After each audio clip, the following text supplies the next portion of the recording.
sans fenêtre en plein hiver, puces dans les draps et conditions d'hygiène inhumaines. 11 détenus et anciens détenus de Fleury-Mérogis viennent de déposer une plainte contre l'État pour dénoncer leurs conditions de vie dans la maison d'arrêt. Vous avez des murs qui sont moisis, des morceaux de plâtre qui tombent, des toiles d'araignée partout, des fenêtres cassées, avec l'un des clients qui m'a saisi par exemple qui avait une fenêtre non remplacée avec des températures allant jusqu'à -4 au sein de sa cellule l'hiver dernier. Les prisonniers réclament une indemnisation et la justice pourrait leur donner raison. Récemment, la Cour d'appel de Douai a condamné l'administration pénitentiaire de Rouen dans une affaire similaire.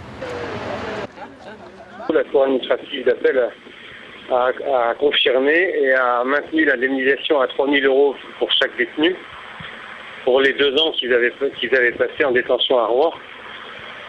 Donc ils ont estimé que les conditions de détention portaient atteinte à leur dignité. Le cas des maisons d'arrêt de Rouen et Fleury sont loin d'être isolés. Les prisons françaises en sont régulièrement accusées de maintenir les détenus dans des conditions de vie indignes.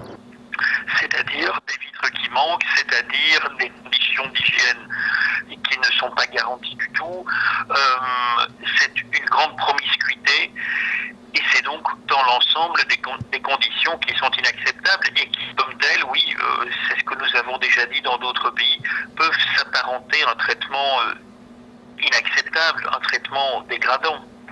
La procédure pourrait prendre plusieurs mois et dans un premier temps, le tribunal pourrait ordonner une expertise des cellules. Si la demande d'expertise est justifiée et qu'elle n'est pas inutile, je l'ordonne. Les détenus pourraient réclamer 3 à 4 000 €. Une centaine d'autres envisageraient eux aussi de déposer plainte.